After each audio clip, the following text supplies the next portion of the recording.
Então, bem, como eu havia dito, eu queria primeiro agradecer esse convite, acho que foi uma grata surpresa, né?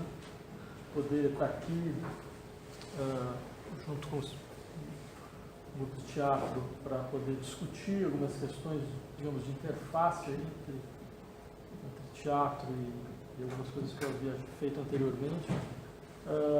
Eu também queria agradecer a presença de todos vocês, né? Acho que a gente pode pensar em uma dinâmica um pouco mais flexível, né? Quer dizer, eu posso falar um pouco e aí acho que a gente podia, já que nós somos um grupo menor e é tão raro assim poder ter um grupo menor numa situação como essa, então aproveitar um pouco isso e estabelecer algum tipo de interlocução. Eu imagino que vocês têm várias coisas a dizer e acho que também uma parte das pessoas devem estar aqui também já devem ter visto a peça, gostaria de interagir, né? Então, essa é um pouco minha sugestão, né? Eu, na verdade, gostaria de falar os 3 dispositivos que me chamaram muito a atenção, né? E que acho que, de uma maneira ou de outra, tem uma série de desdobramentos interessantes a serem feitos, né? Um é a interação, outro é a narrativa, né? E um terceiro é a dispossessão. Também, antes de começar, acho que vale a pena levar em conta, tá, que uma espécie de contexto atual, eu imagino que não só essa produção, mas a produção cultural do nosso momento, do nosso país, ela não é indiferente a isso, né? É um contexto no qual, digamos, nós nos havemos acostumado, acho que cada setor das artes tem essa história para contar, seja o teatro, seja o cinema, seja a literatura, seja no caso brasileiro, né? É uma história de um processo de formação, né? É uma formação de sistema literário, de sistema teatral, que à sua maneira organizou durante muito tempo, né, o que era os eixos centrais da nossa produção, né? Era um sistema que dizia respeito um pouco à experiência da situação nacional, né, a uma espécie de elaboração sobre si, de um país que vai construindo um pouco sua própria tradição através da consciência da sua situação bastante singular, ou seja, da situação relativamente deslocada, mas um deslocamento que na verdade era a constituição de uma experiência singular, não acho mais nada, né? Então, acho que dentro desse horizonte, a gente admite de uma maneira ou de outra, esse processo ele se esgotou, né?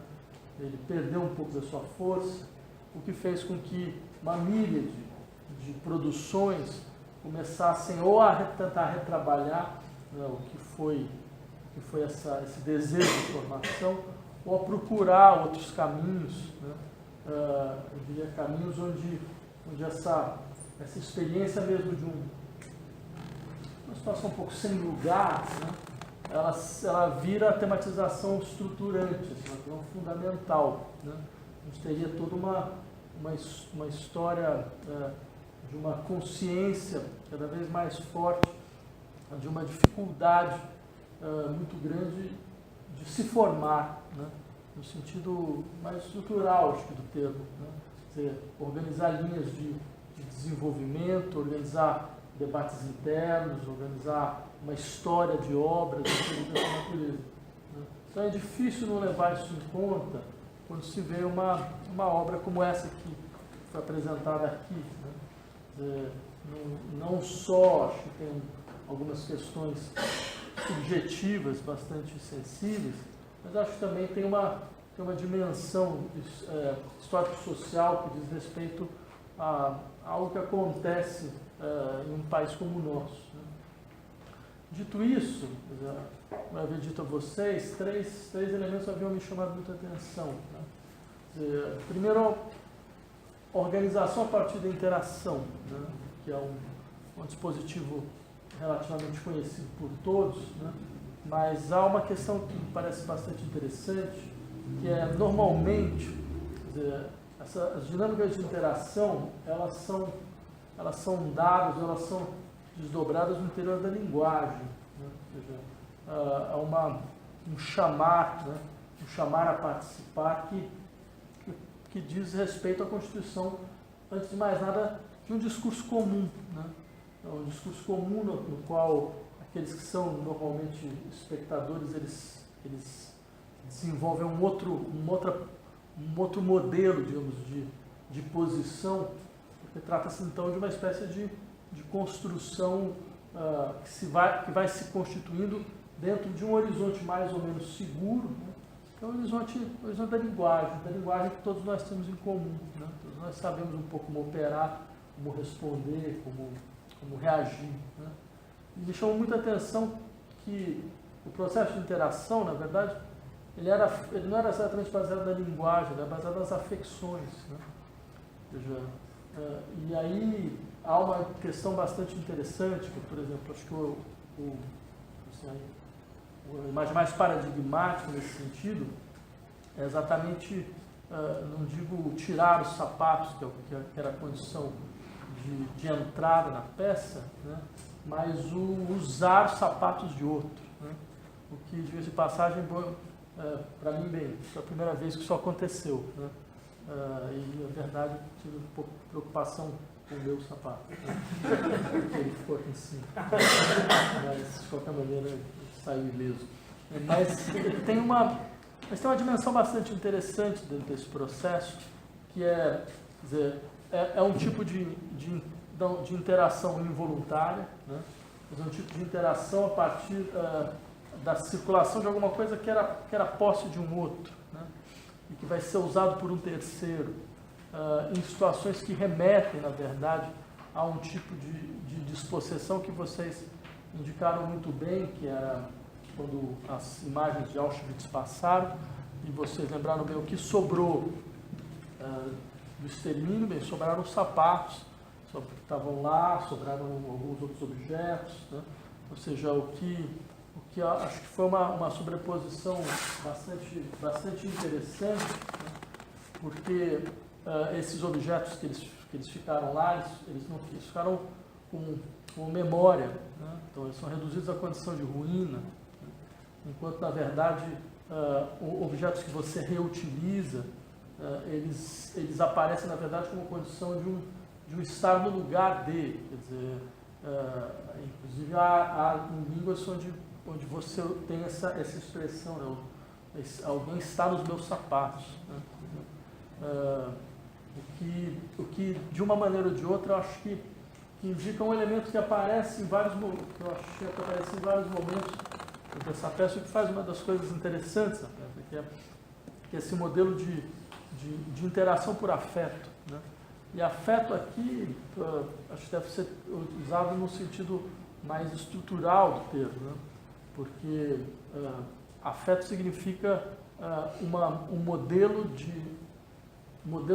de ação e reação baseado em uma causalidade externa, né? Ou seja, ser afetado significa ser causado externamente por algo, né? Ou seja, ser, de uma certa maneira, ter a causa das suas ações não em si mesmo, né? Mas a causa das suas ações em um outro, ou em algo outro, né? O que a princípio pode parecer uma figura da heteronomia, né? É uma figura, ou seja, uma figura contrária à ideia mesma de autonomia, que seria a ideia de poder governar a si mesmo, né? Poder, de uma certa maneira, legislar sobre si, né? Ser a causa de si, né? De uma forma ou de outra. E é interessante porque, bem, todo mundo sabe como essa ideia de autonomia ela é constitutiva da nossa noção mesmo de liberdade. Nossa ideia tradicional de liberdade, ela se confunde um pouco com ser livre a poder governar a si mesmo, né? Como já dizia o Rousseau, ser livre é dar para si mesmo a sua própria lei. Então, aqueles que são afetados, eles, dentro dessa concepção, que no fundo é uma concepção bastante hegemônica, eles não poderiam ser exatamente livres, porque eles dependem, de uma certa maneira, de um outro, né, que a sua forma lhes causa, né? Então, haveria aí toda uma experiência, na verdade, de uma heteronomia, né? Só que o que é interessante é toda uma tentativa, mais ou menos contemporânea, de repensar esses paradigmas, né? De uma maneira um pouco mais estruturante, ou seja, repensar essa ideia de liberdade, retirá-la desse conceito, dessa noção de autonomia, e admitir que há um tipo de liberdade que pode ser uma heteronomia, mas uma heteronomia que não é exatamente uma servidão, ou seja, um deixar-se afetar, que não é simplesmente um submeter-se a, né? Um submeter-se à vontade de um outro, né? Submeter-se à vontade no sentido forte do termo, ou seja, a intenção vinculada a interesse, né? Então, acho que toda essa é notório como a gente vai se configurando uma espécie de... E o campo das artes ele é muito produtivo nesse sentido, né?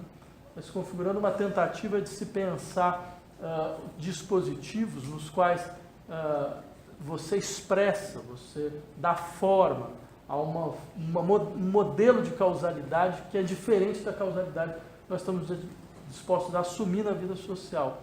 Um tipo de causalidade na qual, literalmente, você deixa o outro te afetar, você deixa o outro entrar no seu espaço, você deixa o outro usar o seu espaço. Certo? E é muito interessante porque, durante um tempo, teve um crítico de arte chamado Nicolas Bourriot, que insistia que as artes elas estavam indo em direção a uma estética relacional. Então ele começava a falar, principalmente no campo das artes visuais, desses trabalhos de interação, na qual a questão fundamental era você aprender a fazer com, né? Então, sei lá, você ia para uma galeria de arte e o artista estava lá, de repente fazendo um almoço, né? Então você partilhava o almoço feito pelo artista, você interagia, quer dizer, criava uma nova sociabilidade, né? Então, tinha um horizonte, né? Na verdade, de pensar que a arte podia ser esse espaço transitório, né? E precário de uma outra sociabilidade, de pessoas que não se conheciam, mas de repente começavam a fazer coisas juntos, né? Começavam a produzir coisas juntos, né? Só que aí tem uma coisa muito singular, que é parte-se um pouco do pressuposto de que essa experiência do comum, criada em um laboratório muito específico, que se chama galeria de arte, que se chama museu, ou que se chama centro cultural, teria uma força indutora. Uma força indutora no sentido de que há sujeitos que num determinado momento são capazes de interagir com quem não se conhece, né? Criando, ressignificando experiências, ressignificando dispositivos sociais de reprodução, certo? Eles poderiam, a sua forma, né, expandir isso para um horizonte mais amplo da vida social, alimentando um certo estranhamento em relação ao que se repete fora do museu, fora da galeria, fora do centro cultural, certo? Então, daí teria, né, essa força relacional da arte, ela teria, então, uma função política importante, né? Só que aí tem uma coisa interessante, e um problema interessante, né? Porque parte-se do pressuposto, certo, de que, de uma certa maneira, os sujeitos que nós somos, né, que nós não somos só sujeitos que têm essa potencialidade de ação comum, mas que repetem na sua vida cotidiana uma série de gestos e uma série de dispositivos mais ou menos reificados. Então, são partes do pressuposto que esses sujeitos eles seriam capazes de fato criar um espaço de transparência e de confiança mútua, né? Quer dizer, como se nada daquilo que de uma maneira ou de outra marca a nossa experiência fora desses laboratórios não interviria, né? Então, aí vem toda uma discussão que seria interessante, porque tudo se passa um pouco como se tivesse ao alcance da nossa mão, assim, a possibilidade de uma comunicação, digamos, transparente entre os sujeitos, e a arte seria, de uma certa forma, o agente dessa comunicação, ela teria uma força comunicacional, né? E, particularmente, eu acho que é mais realista, né? Assim, são mais realistas as obras que fazem exatamente o oposto, que elas tentam criar um espaço, mas um espaço de confronto com uma incomunicabilidade, né? Porque ela expressa de uma maneira mais, digamos, completa, né? De uma maneira mais forte, ela dá forma, ela coloca diante de todos os sujeitos o elemento que bloqueia a possibilidade da produção de um espaço comum, né? Então, esse elemento que bloqueia a possibilidade da produção de espaço comum é exatamente a ausência de uma linguagem comum, né? A ausência de uma linguagem que fosse capaz, de uma maneira ou de outra, de produzir ou projetar aquilo que não se projetou até agora, né? Então, é muito evidente como vocês, por exemplo, jogam os afetos centrais, na verdade, são o estranhamento, né? É a precariedade, né? Essa precariedade do não se saber exatamente para onde vem, o que vai, ou dos cortes, das rupturas, por exemplo. Tem um momento onde tem uma interação mais, eu imagino que isso se repita em outras apresentações da peça, né? Um momento no qual tem uma interação mais prolongada com um membro do júri, né? E aí, num dado momento, essa interação ela é cortada radicalmente, né? É como se, de fato, se lembrasse, não, mas a interação não existe. O tempo da interação é um tempo completamente precário, né? E ele é todo marcado, né?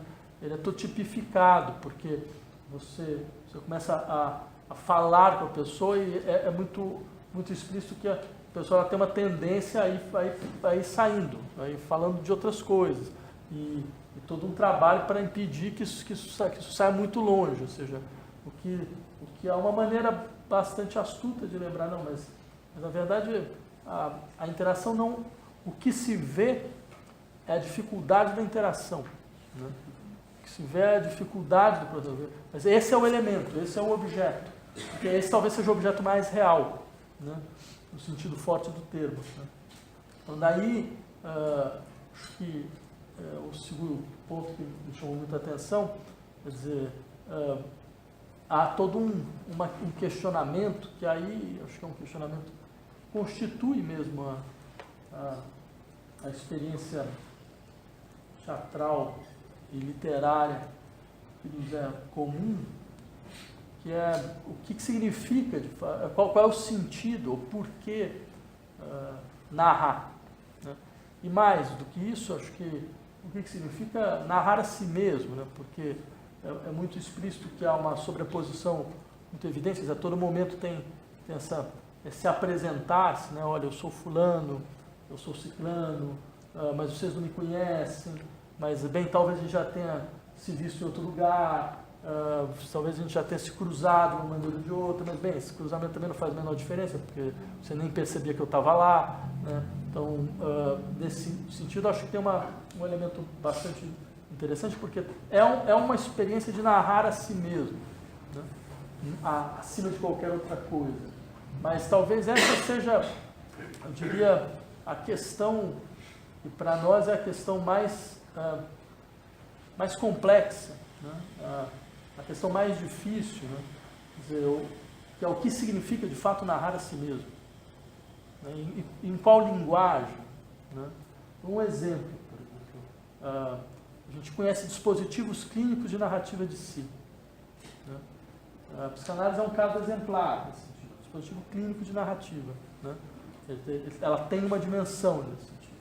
Mas o que é interessante é que, bem, é um dispositivo que, à sua maneira, vai configurando, a partir de uma certa gramática, de conflitos, né? De conflitos familiares, de conflitos de desenvolvimento. Ela vai configurando o campo de uma experiência, né? O que tem o seu valor, de uma certa forma, e tem os seus problemas, né? O seu valor porque, de uma certa maneira, bem, a possibilidade mesmo de fazer relação com não deixa de permitir ressignificações, né? E que podem desbloquear dificuldades de ação, então, mas ela também tem um preço a pagar, né? Você se fala a partir de uma certa gramática, né? Então você se fala a partir de uma certa... Eu posso até dar um exemplo, que é um exemplo interessante nesse sentido, que é, Freud, por exemplo, tinha... Bem, um dos casos que ele escreveu era o caso de uma garota que tinha lá seus 17, 18 anos, que sofria de histeria, cujo nome clínico é Dora, né? O famoso caso Dora. Tem um momento muito, muito singular nesse caso, que é, bem, no fundo é um caso sobre o que significa narrar sua própria sexualidade, né? O que significa sexualidade no sentido de um predicado de alguém, né? E como para ela isso era uma questão, né? Porque significava onde colocar o seu gozo e como lidar com isso. Então, o espaço de interlocução analítica é um espaço no qual essa narrativa vai aos poucos se construindo, a fórceps, porque o Freud que vai insistindo. Num dado momento ele insiste demais, né? Ele insiste demais no sentido de que ele fala, não, mas olha só, o desejo se orienta para lá, está vendo? É esse o lugar, né? O que diga-se passagem, muito provavelmente nem era errado a colocação, né? Só que, dita daquela forma, ela tirava completamente o sentido da experiência. Porque se ela assumisse, então eu assumiria o desejo contado por tal pessoa.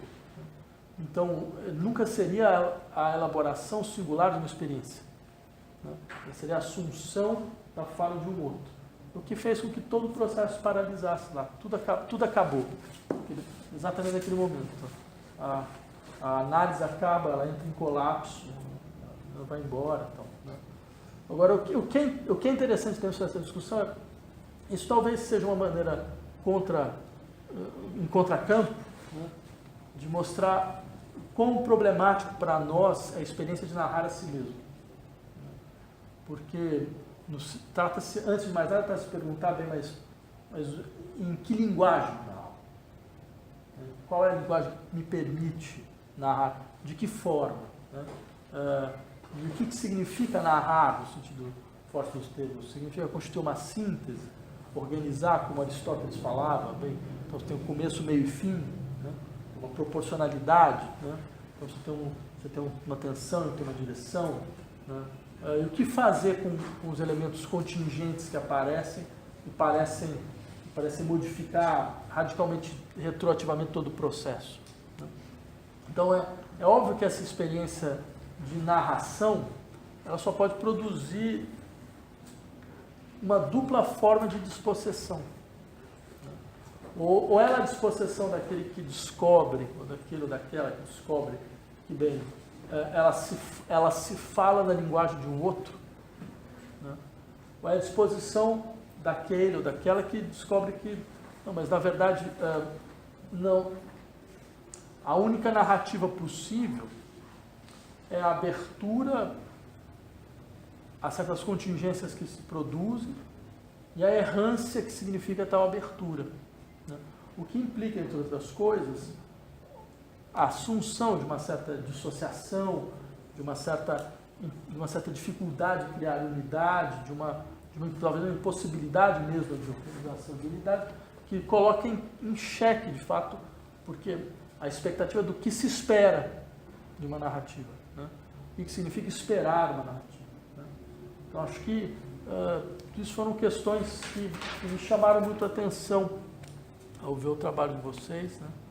Eu parabenizo pelo belo resultado, né? Acho que talvez seja um ponto de partida para a gente poder começar um pouco aí, uma conversa, né? Acho que no terceiro ponto, você falou de 3. Esses são 3. Interlocução, narrativa e disposição. É que eu falei mais. Você juntou? Eu juntei. Em nome do Grupo 405, a gente também fica muito contente de estar aqui com vocês, com o professor Vladimir, e podendo, para nós, alargar um pouco a experiência do espetáculo. A gente começou a criar esse espetáculo em 2016, então já tem 3 anos que estamos trabalhando esse espetáculo, desde a criação, a apresentação, o encontro com todas as pessoas que já assistiram essa peça. E aí, durante o processo de criação, entramos em contato com o Circuito dos Afetos, o livro do Vladimir, e esse livro ele atravessou o processo de criação, né? Então ele não foi o ponto de partida, né? Ele não falou, vamos fazer uma peça, não. Enquanto estávamos criando, esse livro surgiu na nossa mão e a gente viu que ele tratava de muitas coisas que a gente estava buscando dentro da criação do espetáculo. E muitas ideias que são colocadas no livro, a gente foi tentando dialogar com elas em forma de cena, em forma de ação, e como que a gente conseguiria traduzir isso, quando a gente conversar com aquela obra, com a nossa linguagem, que é a linguagem cênica. E acho que quando a gente decidiu que o fio condutor do espetáculo seria a interação com as pessoas, e a gente entendeu que a peça, ela não era uma peça de improvisação, ela era uma peça com um roteiro ensaiado, planejado, mas que dependia, esse roteiro só aconteceria a partir da interação com o público. E de uma forma em que não há o momento da interação, como a gente já tinha visto e costuma ver muito em espetáculos teatrais. Há o momento em que a parede se quebra, a quarta parede se rompe, e há o momento da interação. A gente buscou um espetáculo em que não existisse o momento da interação. A interação ela fosse realmente o fio condutor da obra e que a gente não precisasse explicitar que era o momento da interação, que isso já fosse silenciosamente colocado desde o início e que dispositivos poderíamos usar para que não precisássemos falar, vamos interagir, né? Então isso vai são vários momentos em que a gente vai inserindo, são várias ações, de tirar os sapatos, se vir uma cerveja, propor um brinde, escolher a cadeira que quer sentar, as cadeiras estão empilhadas, os primeiros a entrarem para assistir o espetáculo, os primeiros que adentram no espaço, as cadeiras não estão dispostas assim, elas estão empilhadas.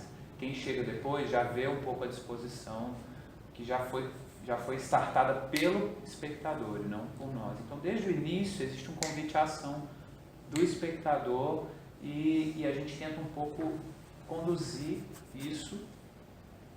esse movimento, esse circuito dentro do espetáculo, que não é só o ator e o espectador, mas a gente tenta também proporcionar o espectador com o outro espectador.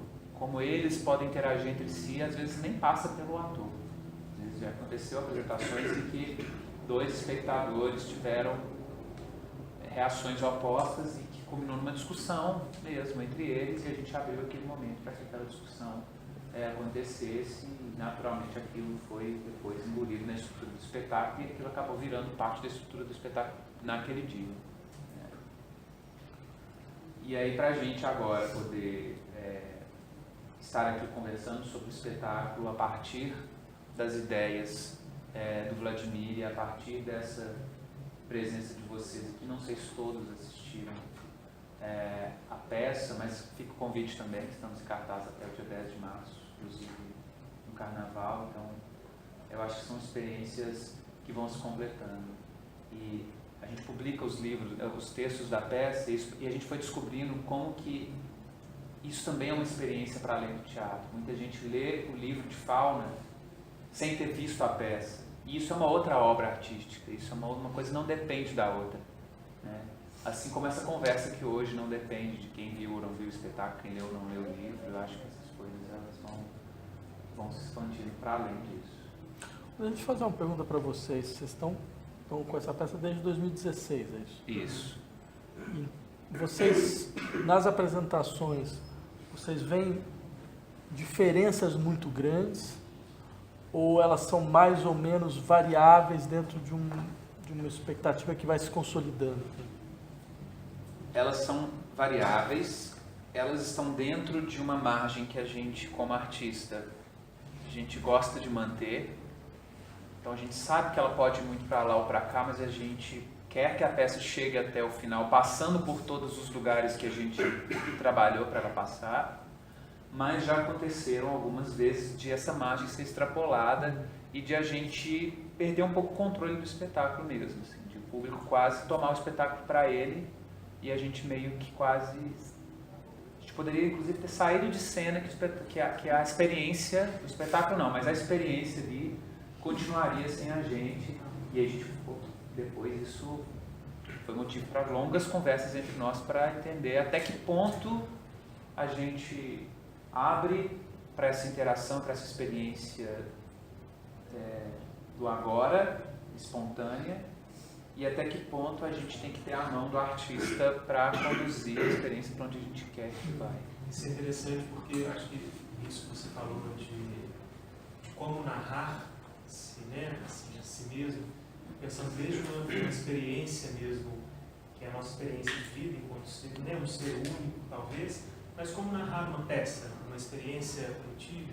E aí, por exemplo, quando alguma vez aconteceu de uma espectadora decidir sair do lugar, entrar em cena e agredir um dos atores, e chamar e convocar o público para que isso fosse um levante, talvez, isso tem a ver, acho que, com uma tomada da narrativa, talvez, assim, eu não sei até que ponto perder a ideia da dispossessão dela aí ou não, do que estava acontecendo, o que aquilo estava gerando nela, mas isso, e várias pessoas que a gente já teve também contato, que falaram, eu tive muito desejo de fazer certas coisas e eu não consegui fazer, por que eu não fiz? Eu acho que pensar nisso, assim, tem essa, claro, enquanto artista, o que eu quero da peça, né? Eu quero uma peça, eu não quero que ela se perca todas as noites, porque eu também vou começar a me perder, né? A minha narrativa vai começar... Então a gente tem um horizonte que a gente pensa, a peça vai chegar ali, mas obviamente ela escapa por vários outros lugares, né? Pela quantidade de pessoas que está naquela audiência na noite, assim. Mas esse movimento é interessante pensar a partir desses conceitos, assim, né? Mais do que se a pessoa faz ou não faz. Claro, tem umas coisas que a gente espera, né? Assim, em São Paulo tem um lugar que acontece a peça, que a gente já sabe um pouco como acontece em São Paulo. Diferente de como acontece no interior de Santa Catarina, então no interior do Maranhão, completamente diferente.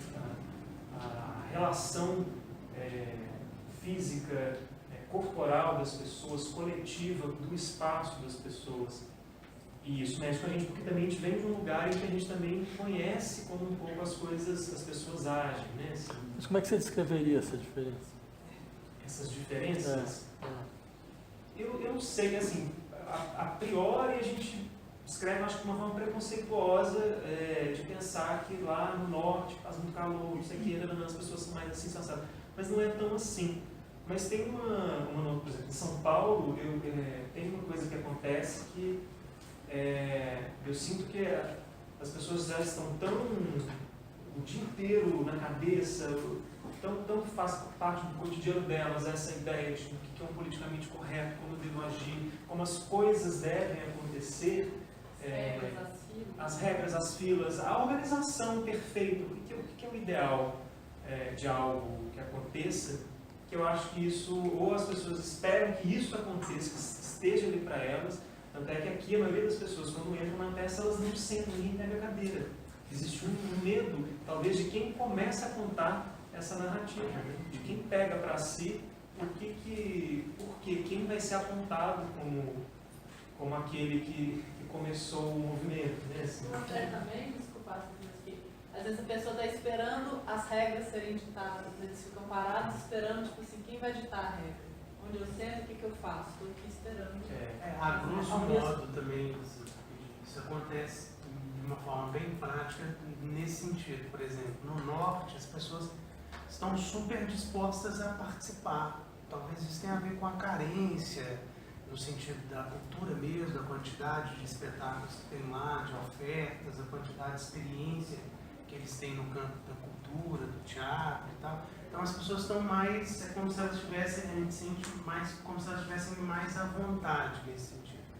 Aí vamos esquecer São Paulo, porque a gente está em São Paulo, mas, por exemplo, você desce para o sul do país, já vira uma outra experiência. O interior de Santa Catarina tem toda uma coisa do alemão ali, é tudo, um corpo nu em cena já agride as pessoas, já começa a ir para um outro lugar que a gente percebe isso, né, na experiência.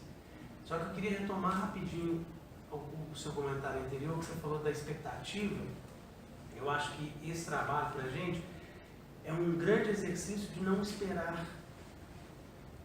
E é muito difícil fazer isso. O que a gente faz o tempo todo na vida é esperar. A gente tem um determinado momento, tem até uma pergunta bem capciosa, né, que o Marcos faz ali no meio para a pessoa que vem. Ele fala, fulano, o que você está esperando? E essa pergunta, a tentativa nossa é que ela ecoe de alguma forma, porque é exatamente isso, né? A expectativa, ela sempre nos leva para esse lugar do já vivido, do que eu já imagino que vai acontecer, de um lugar que me é conhecido. Por exemplo, quando as pessoas entram e ficam de pé e não se assentam, eu tenho a sensação que elas estão realmente esperando, peraí, alguém vai organizar isso aqui, porque está desorganizado. Mas como que a gente vai encontrar a organização orgânica dentro desse grupo na noite de hoje? Tem muito essa ideia também. E aí, nesse sentido, essa coisa de desconstruir a expectativa vira um exercício nosso de cada dia também. Porque os piores dias para a gente que está de fora, por exemplo, os piores dias de trabalho dos meninos, são os dias em que a gente vê que eles estão conduzindo para um lugar que eles esperavam. Eles não se permitem ser surpreendidos pela noite. Ou seja, ser surpreendido, ou seja, ser afetado pelo outro que está ali com eles. Quando isso acontece, é maravilhoso. Como a menina que entra em cena e começa a agredir. Você começa a ver uma coisa que é realmente isso. Assim, agora nós vamos ter que nos organizar aqui para dar conta dessa estrutura que a gente está criando agora. Né? Ou seja, a gente não está trabalhando com uma coisa que está com um chão comum, que a gente construiu uma narrativa que todo mundo aqui sabe para onde que está indo. Então já chegou a esse ponto, já chegou um outro ponto, uma menina ficou enjoada, começou a vomitar e começou a virar uma... Tem noites bastante atípicas dentro do trabalho. Mas existe uma média, né? Existe uma média, que aí é o nosso fio condutor, né? A nossa ideia está colocada. Né? E ao mesmo tempo também, o que é muito interessante é que, partindo desse lugar onde as pessoas esperam essa coisa regular, né, que a gente organiza, quando elas se sentem acolhidas, elas enlouquecem. Tem umas coisas que surpreendem a gente de modo muito, muito grande. E aí eu fico também observando como que, mesmo sem participar de alguns momentos que são de interação, as outras pessoas que não estão naquele lugar ali, elas tendem a dar respostas. Eu sempre penso, quando o Marcos faz a pergunta, né, que você está esperando, quantas respostas nós temos dentro da casa? Né? E normalmente a pessoa responde qualquer coisa no ímpeto de responder e de está tudo certo. Né? E aí ele insiste um pouco até que cria realmente uma tensão. Mas aí a gente não está só naquela pessoa, né? A gente está com todo mundo, fazendo essa pergunta para todo mundo. E o desejo esse desejo que a gente estimula de forma discreta nas outras pessoas, ele é muito importante porque as pessoas estão necessitadas disso. Né? A gente já não para mais para ter essa uma hora de conversa ou de conhecer uma pessoa nova porque eu estou dividindo uma cerveja.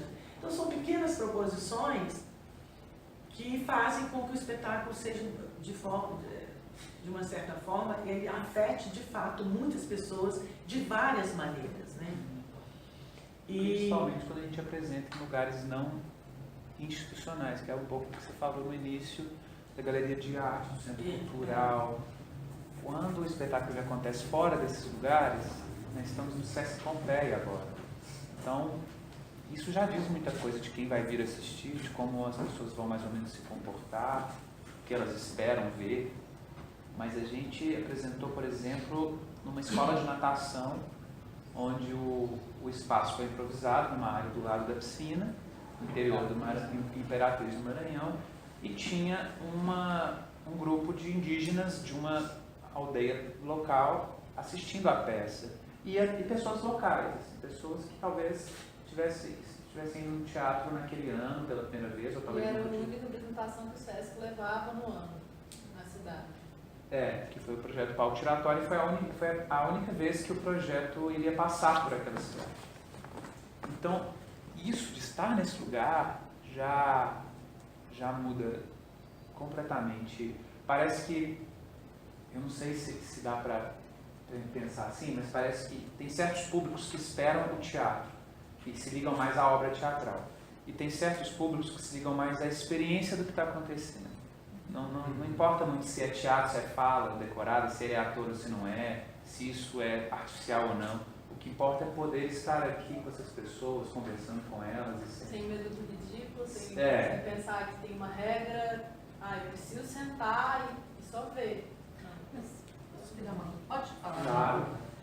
Aqui também teve um espetáculo dirigido pela Bia Lessa, que curiosamente é uma diretora que nasceu em São Paulo, é de São Paulo. Vocês assistiram o Grande Sertão Veredas? Que estava aqui do lado, né? Aqui do lado. A peça, ao contrário disso que se propõe. Tinha uma cerca, lembra? Um negócio assim, quase impedindo a gente de assistir o que estava acontecendo. Eu fiquei me perguntando quando eu cheguei o que era aquilo. Na verdade servia, porque os atores trepavam naquilo, tinha tudo ali e tal, mas a peça tinha, bom, era longa, tinha um erotismo muito grande. Eu quase fiquei achando que era justamente para impedir que alguém enlouquecesse e fosse Essa aproximação. Total. Então, não sei porque eu lembrei disso, mas também foi aqui e, enfim, talvez, não sei. E com certeza foi pensado, né? Foi. É Isso interessante, é um recurso mas antigo. um dos verbos da grade, ele pegava exatamente isso. O Príncipe Constante do Grotowski, feito em 1950, 60, existia uma treliça que as pessoas precisavam ver assim a peça. Se elas ficassem no lugar sentado, elas não assistiam o que estava acontecendo. Elas precisavam ficar. Era propositalmente feito assim para você ter que. Virar corpo. Então, você Para você ver isso de uma forma. Tem que ter corpo. Você agir, né? Você corpo. Sim, também. Mas acho que tem uma questão interessante aí, que é essa relação entre os bloqueios da interação e as dificuldades do narrar a si mesmo. Porque assim, a gente conhece dois modelos no Ocidente de narrativa. Né? O primeiro nasce da confissão. Não é à toa que você pega, por exemplo, em filosofia, o primeiro livro onde aparece eu como sujeito da escrita, alguém fala, não, olha, isso aconteceu comigo. A primeira vez que se usa o pronome pessoal da primeira pessoa dessa forma são as Confissões de Agostinho. Né? Antes, o que você tinha era um outro modelo, que não é esse eu que fala exatamente da sua experiência no sentido da confissão, ou seja, eu vou tentar reconstruir tudo para conseguir justificar e, à sua maneira, reconhecer alguma falta, reconhecer uma culpa, como vocês veem, sei lá, com as Confissões do Rousseau, né? Onde ele vai falar, olha, falam muita coisa de mim por aí, tudo bem, eu assumo tudo que falaram, e vou tentar explicar, afinal de contas, por que tudo aconteceu desse jeito. Né? O outro modelo era o modelo da meditação. Você tem lá nos estoicos, as meditações, que era sempre esse modelo de mestre-discípulo. Né? Quer dizer, então, eu, como mestre, vou falar para você, discípulo, o que você deve fazer. Tem um momento onde esse modelo de meditação muda. Né? É com Descartes, que aí não tem mais um mestre. Né? eu vou descrever a experiência que está acontecendo. É diferente de uma confissão, porque não é uma experiência tendo em vista uma expiação, uma justificação. Não é? A construção, o alcance de algum tipo de verdade. Né? Mas esses sempre foram os dois modelos. Esses modelos eles viraram modelos literários. A gente pode mostrar um pouco. Todas as vezes que se fala, que é a primeira pessoa que fala, normalmente o que se vê em larga medida, ou essa figura da confissão, é um pouco a figura da meditação, vou mostrar para você a experiência que aconteceu, esperando que ela possa ter algum tipo de valor. Quando se conseguiu sair desse modelo de narrativa, foi quando a história apareceu como sujeito. Né? Em filosofia isso tem um momento muito claro, assim, quando se fala um eu que é nós e um nós que é eu, como dizia Hegel na filosofia do espírito, que já não é mais um eu falando. Quando o eu fala, você sabe que não é um eu, na verdade. É um eu cheio de camadas, cheio de horizonte, cheio de tempo contraído, que depois também vai ter suas figuras literárias. Então, mas era a princípio era a possibilidade para sair desses dois tipos de modelo. Né? Só que, numa situação histórica como a nossa, essa possibilidade de criar esse tipo de desindividualização, mas que no fundo é o narrar, é a história que narra a si mesmo, isso sai um pouco do nosso horizonte, a ponto de alguns pensar, não, mas se eu fizer isso é quase como se fosse uma impostura, né? Como se fosse um tom muito edificante, um tom que não dá conta exatamente do desterro, de uma certa forma, que as pessoas, que os sujeitos, os mais fora do termo, eles acabam sendo os portadores. Então daí vem, acho que muito, não sei, a impressão que eu tive, pelo menos na vez que eu estava aqui vendo, é que muito mais do que uma interação, a sequência foi uma sequência dos fracassos de interação. Né? Você dá um espaço de liberdade absoluta, né? E ninguém faz nada. Né? Tipo assim, as pessoas mesmo falaram, se quiser sair, você pode sair. Eu paguei para... Eu pensei comigo, mas ninguém vai sair. Ninguém vai sair, ninguém vai fazer muito mais coisa. Porque, em última instância, as pessoas desconfiam do chamado interação. Né? Há uma desconfiança muito forte, mas no sentido de que você sabe que não é muito para valer. Né? E mesmo se for para valer, eu vou fazer o quê? Uma catarse aqui? E qual vai ser o que vem depois? De que vale. De que vale, exatamente. Né? A não ser que eu esteja muito desesperado, a primeira oportunidade que alguém me dá para fazer uma catarse, eu aproveito para ver o que acontece. Então, acho que talvez seja um elemento novo, assim, que se tem que lidar, quer dizer, a tematização das impossibilidades, né?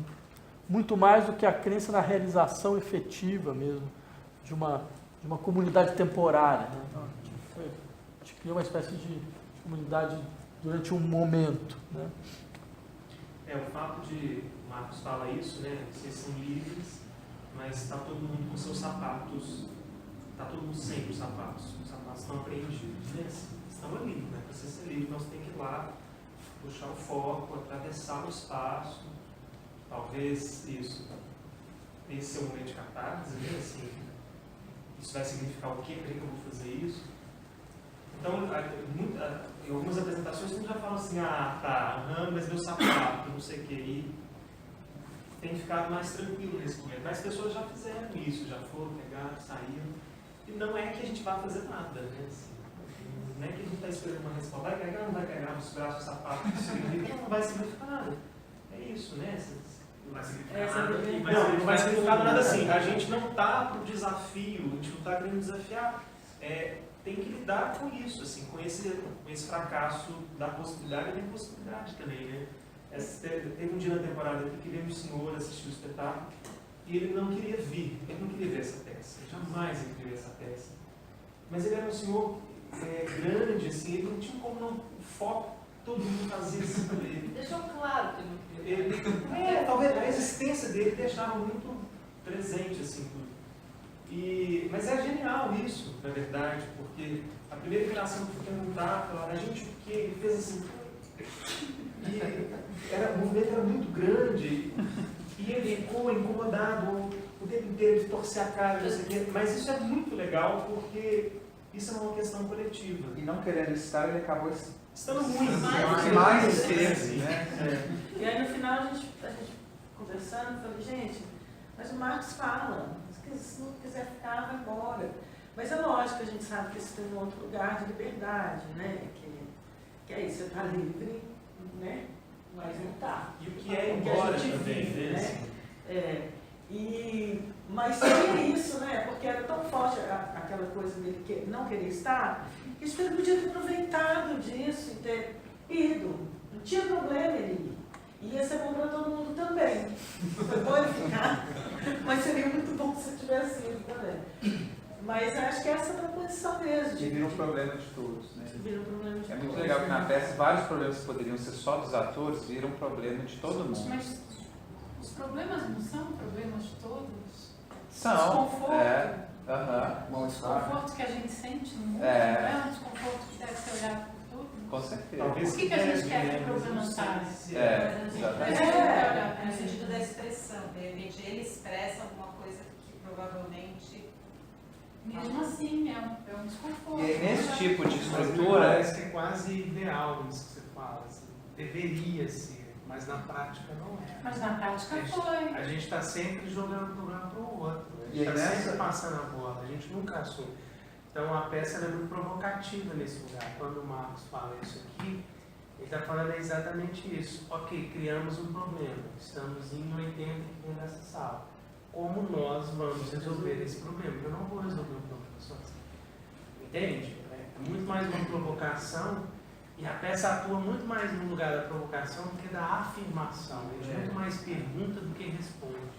E é algo que nos afeta também, né? Porque, por exemplo, no espectador a gente já fala, ok, fica aí. Mas não, A gente vai a ter gente que está lidar com vivendo ele. aquilo tudo. A gente não está fazendo um espetáculo que não conta com ele, entende? E conta com ele, inclusive, dessa forma que ele está. Isso tudo no desconforto. Como já aconteceu de gente no interior de Santa Catarina me chamar na mesa de luz e falar assim, eu preciso achar o meu sapato, que eu tenho identificação marcada e já está na hora. E me chamar e eu ir para a cena com ela para procurar os sapatos dela. Pensando, essa frase despertou assim que acho que talvez tenha um modus operandi assim, né? Pensando especificamente como vocês falaram aqui de São Paulo, né? Que tem essa lógica da organização, ainda mais aqui, né? Pensando nesse espaço do Sesc Pompeia, né? Acho que a plateia do teatro aqui em São Paulo, nesses espaços, já é uma plateia muito mais acostumada, talvez um pouco mais obediente nesse sentido, né? Então, acho que ainda mais nessa linguagem, né? Tem os atores em cena, tem um problema. Ué, quem vai lidar são os atores, é eles que estão propondo isso. Então, vou ficar muito confortável, muito tranquilo aqui, né? Assim, eu não assisti a peça, estou falando isso. Eu tentei assistir, não consegui, estou falando isso meio que numa experiência meio mediúnica, assim, mas me veio essa... Porque são vários tipos de coisas. Mas isso, por exemplo, Pode olha uma acontecer. lógica de São Paulo. Né? A gente, no ano passado, circulou por 19 estados do país. Isso é uma lógica do Brasil. Assim, hoje a gente pode afirmar, a gente passou em vários estados, em várias cidades do país, e a gente vive esse momento mesmo. Assim. Posso fazer uma interferência? Estou sempre desconexa? colocando as coisas para o outro resolver. Estou sempre delegando ao outro. A autonomia, né? Sim. Eu vou fazer uma fala desconexa, porque muita coisa pensando ao mesmo tempo. Hoje eu li por acaso um trecho de um livro que chama Objeto Ansioso, que é sobre estética. E tem um momento ali, tem um trecho que fala da arte, é um francês que fala, você tem a arte do tempo e a arte do espaço. Que ambas criam um centro energético que afeta psiquicamente, né? Afeta a sua estrutura psíquica. E aí, a gente está, não é São Paulo, todos os lugares, mas São Paulo você tem isso mais intensamente. A gente vive um contemporâneo em que o espaço é virtual. E o tempo não é necessariamente o tempo presente. Quantas coisas a gente tem ao mesmo tempo, né, para lidar? E o espaço que a gente está, grande parte das pessoas, é o Instagram, o Facebook, o isso ou aquilo. Então,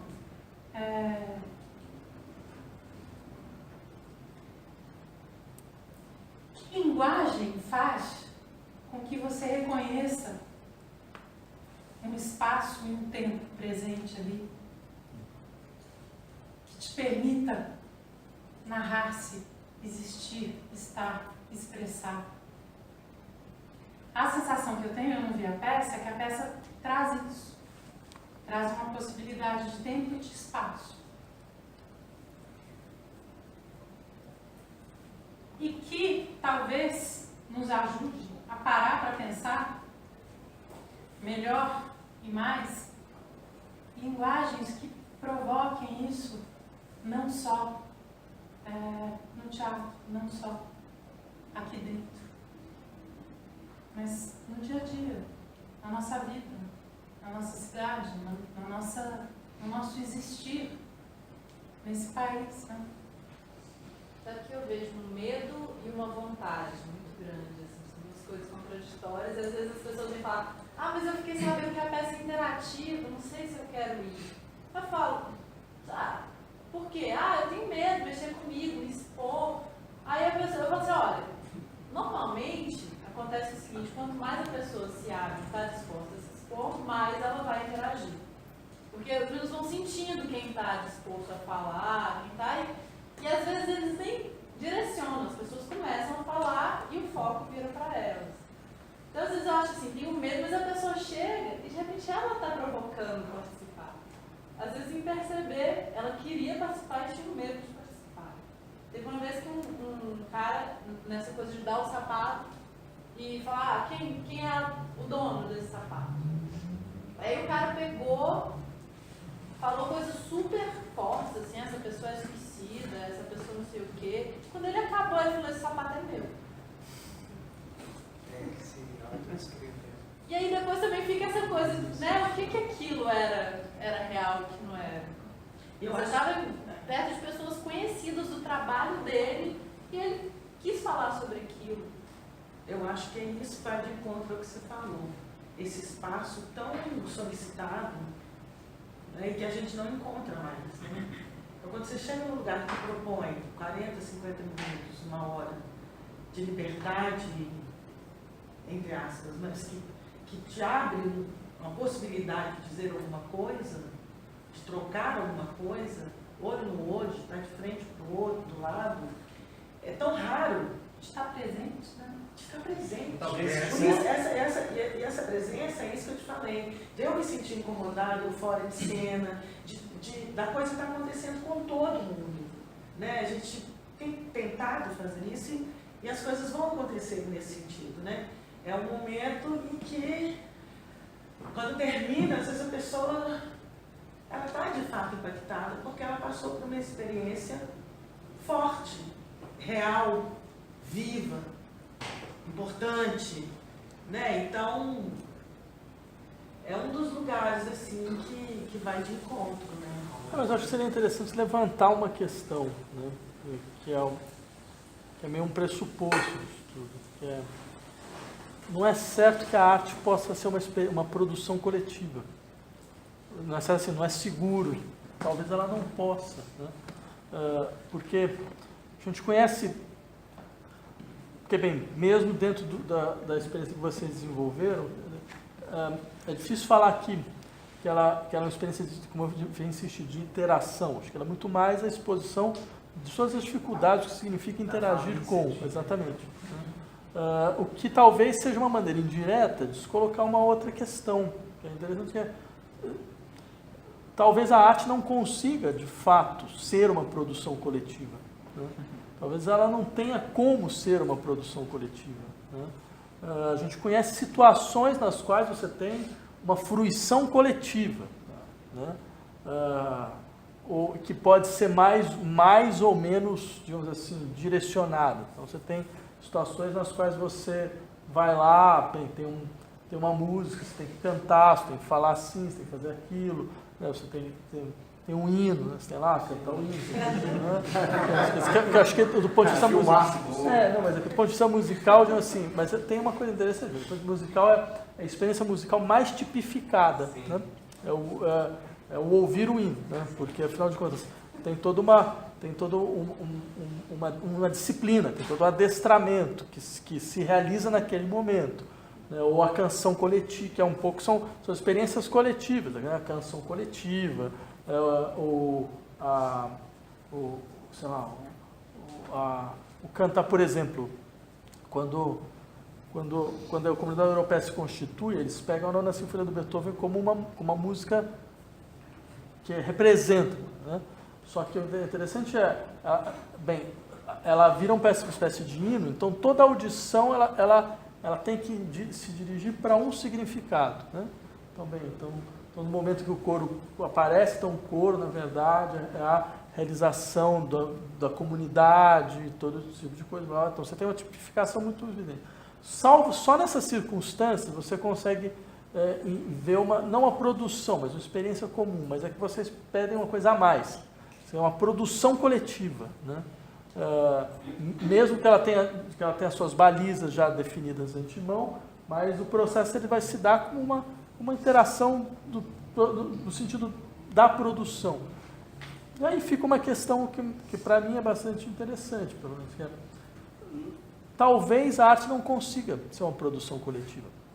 Talvez ela exija, porque, claro, ela não é particular, ela tem uma capacidade, então, de passar por tempos, passar por contextos, e a sua maneira conseguir preservar a sua força de sensibilização, né? Sua capacidade de fazer a imaginação entrar em movimento. Então, mas nesses momentos ela nunca é uma produção coletiva, né? Ela sempre, mesmo que o processo de interpretação, ou mesmo que certas obras deem um espaço de interpretação, né, maior ou menor, né, mas ela é uma dimensão, um processo que se dá numa dimensão muito singular, né, e raramente eu não consigo lembrar de uma experiência de produção coletiva que você possa dizer algo mais do que ela mostrou a sua impossibilidade. Sim. Nesse sentido, para a gente, isso se dá muito claro quando a gente vai dar alguma entrevista, ou quando alguém do público chega no final, ou não viu a peça ainda, e chega e pergunta, mas o que é a peça? De que fala? Como que é? Normalmente as pessoas estão acostumadas a ouvir uma narrativa, não. É a história disso, tem esse deslocamento, fulano saiu daqui, vai para lá, não sei o quê. A gente sempre gosta de trazer a possibilidade das narrativas, exatamente por causa da subjetividade do indivíduo. Cada um vai ter a sua leitura dessa obra. O tipo de teatro que a gente tem se proposto a fazer ao longo desses 12 anos, esse é o 6º trabalho que a gente faz, ele está sempre buscando isso na dramaturgia, com lugares bastante cuidosa, com bastante lugares de indeterminação, onde o espectador possa preencher a partir da leitura dele, de como está fluindo a obra. E aí isso acaba trazendo para a gente bem isso que você falou, assim, esse lugar que não é uma unificação, não é uma unificação de uma leitura. E também na cena não se apresenta a possibilidade de única leitura. Muitas vezes as pessoas que vêm assistir a gente e que trazem a expectativa de assistir uma peça de teatro, elas saem bastante frustradas em relação a isso. Bastante mesmo. Assim. E o que pra gente, a gente tem a certeza de que a gente está pesquisando um lugar que nos interessa. Então, isso do ponto de vista do espectador, ok, cada um tem sua leitura particular, e do ponto de vista dos artistas que estão envolvidos com isso também. Eu acho que essa peça tem um sentido único para cada um desses artistas também, né? Você fala nós? É como se tivesse rapidamente, tem um grande círculo, né? nele estamos nós 5, e aí a gente vai ter, que é o coletivo, e aqui vai ter o círculo de cada um. São as interseções, são as diferenças. Mas tem muita coisa na sala de ensaio que a gente sabe onde a gente quer chegar. Sabe, a gente pensa, a gente tem uma ideia de onde a gente quer chegar com a obra. Onde é? Sem assistir, vai ser difícil. Eu acho melhor você assistir a vez. Senão eu acho que tem uma coisa aí que o Bruno falou e que, no fundo, toca aí na impossibilidade. Né? Talvez a possibilidade de linguagem humana seja a impossibilidade. Né? Assim, de uma unificação, seja falar, é o impossível onde a gente se conecta. Mas não, estamos vivos, então tem toda uma estrutura codificada de séculos e séculos, né? Assim, de fala, de formas de vida, de não sei o quê. Então a gente acha que a gente está, de alguma certa forma, a gente sim se conecta numa linguagem, numa coisa aí. A gente tem dispositivos da peça em que a gente fala, isso é muito legal, porque isso toca tal coisa, e a gente faz. Agora, se chega ou se não chega, isso é impossível. Né? Assim, inclusive para a gente. Assim, eu fiquei pensando nisso. Assim, inclusive, a estrutura da peça não é uma estrutura, claro, que ela narra algo, ela narra a si mesma durante a sua feitura, mas cheia de cortes e coisas que não deixam a gente levar um eterno desenvolvimento do pensamento. Né? Assim, talvez a gente chegue na ideia da impossibilidade de várias coisas, aí, inclusive do que é interação, do que é liberdade, do que é... Enfim, a gente pode levantar vários outros conceitos aí, né? Eu acho que entra também um subjetivo. Apesar de vocês terem um objetivo onde vocês querem chegar, dentro da experiência de cada um chega num lugar diferente. Com certeza. Sim, mas aí, deixa eu só me refazer na minha afirmação. A gente tem, pra gente, foi isso que ele falou, a gente não tem pro outro. Entende? A gente não tem pro espectador, não, o pessoal tem que chegar aqui em tal lugar. Não, até porque a gente pergunta mais do que responde na peça. E, por exemplo, essa é uma das coisas que mais nos ligou no trabalho, que é, por aqui a gente vai perguntar mais do que responder. Então, ótimo, estamos falando mesmo, estamos conectados para avançar nesse trabalho. Agora, eu não entendi essa colocação, viu, Vladimir, de que a arte, eu não entendi bem, talvez a arte não consiga ser uma produção coletiva. Como assim? Porque se você parte desse pressuposto, então você quase propõe que você não acredita em alguma coisa que se dá durante aquela apresentação, que é inconsciente, né? Que a gente não controla e que vem de um movimento de interação que não é claro e consciente, e que faz com que a gente tenha essa sensação de que cada peça é uma, de que você tem a sensação de que um determinado grupo está assistindo a peça num dia, teve uma vivência completamente diferente de um outro grupo, por exemplo. Não, de fato, tem razão, eu não acredito. Tá, você quer uma provocação. Não, no sentido, quer dizer, o que pode se produzir nunca é uma produção coletiva. Né? O que se produz, acho que muitas vezes é muito mais, assim, a expressão da impossibilidade de uma produção coletiva. É um nível de... Do ponto de vista deles ou do ponto de vista da gente? Não, acho que do ponto de vista da obra, né? Da obra enquanto experiência. Porque, assim, o que pode ser, claro, o que não significa que é uma obra fracassada. Não é isso que eu quero dizer. Porque, bem, se tem uma coisa própria da arte, é que as suas impossibilidades são uma forma de realização. Né? Agora, acho que nesse caso, porque a gente ficou muito... Tem três modelos assim, do que significa criar. Né? A gente tem a ideia da criação, pega a ideia romântica da criação do gênio. Né? Então, o que aí tem toda uma discussão muito, muito interessante, porque a princípio, a leitura tradicional, seria, então, você tem a expressão da egoidade do artista, né? A partir de uma certa maneira, da disposição egológica do artista, que é capaz da sua forma de criar, através do seu estilo, uma obra que, à sua maneira, traz em si mesma seus próprios critérios e que devem ser, então, interpretados